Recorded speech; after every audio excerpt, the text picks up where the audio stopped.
Question number 3 का 3.3 का question था कि जैकब की जो वायु है वर्तमान वायु और उसकी जो पुत्री की वायु है तो उससे 3 गुना है 5 साल के बाद ये कंडीशन है।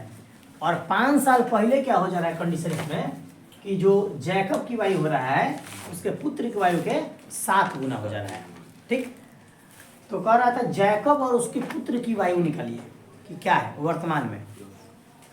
तो क्वेश्चन के हिसाब से हमने जैकब की वायु को मान लिया है x वर्ष और उसकी जो पुत्र है उसका मान लिया है y वर्ष। 5 साल बाद यानी किसी भी एज में बाद का मतलब होता है जोड़ना। ठीक, 5 साल बाद यानी कि उसका एज में और उसके पुत्र के एज में दोनों में 5 साल हमने जोड़ दिया है। तो 5 साल के बाद जो होगा उसकी पुत्र की वायु में अब इक्वेशन सेट करेंगे तो x + 5 यानी कि -3 और फिर यहाँ पर 3 गुना था इसलिए 3 हुआ है y + 5। यहाँ पर देखा जाए अब इसको हमने क्या कर दिया है हल किया है जैसे पहले क्वेश्चन में करा था। x + 5 अपने जगह पर है -3 में y से गुना होगा -3y -3 में 5 से गुना करेगा तो ±−15। ठीक, यहाँ से हम लोग ने हल करके इसका निकाला है x + 3y - 10। ठीक है, अब यहाँ पर ये इक्वेशन 1 हो गया।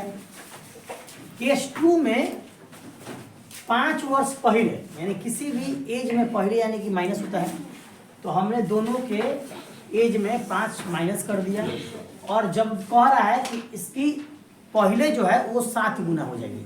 कितना हो जाएगी? पहले जो था वो 7 गुना हो जाएगी। तो मैंने क्या कर दिया उसमें 7 से मल्टीप्लाई कर दिया उसके पुत्र के साथ।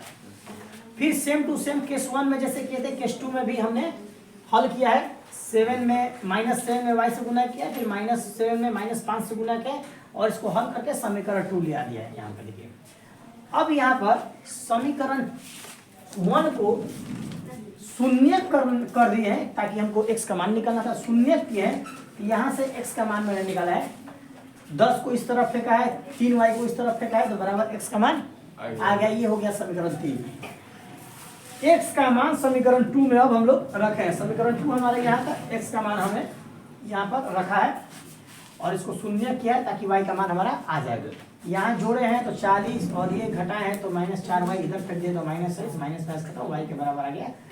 कैलकुलेशन करके 10 y का मान हमने समीकरण 3 में यहाँ पर रख दिया। समीकरण 3 यहाँ पर था, यहाँ देखिए तो यहाँ पर समीकरण 3 में हमने यहाँ पर y का मान बैठा दिया है तो हमारा x का मान आ गया है। यानी x जो था हमारा जैकब था और y जो था हमारा पुत्र था। जैकब की आयु कितना हो गया 40 वर्ष और उसके पुत्र का आयु कितना हो गया 10 वर्ष। ठीक, ये आपका फाइनल आंसर होगा।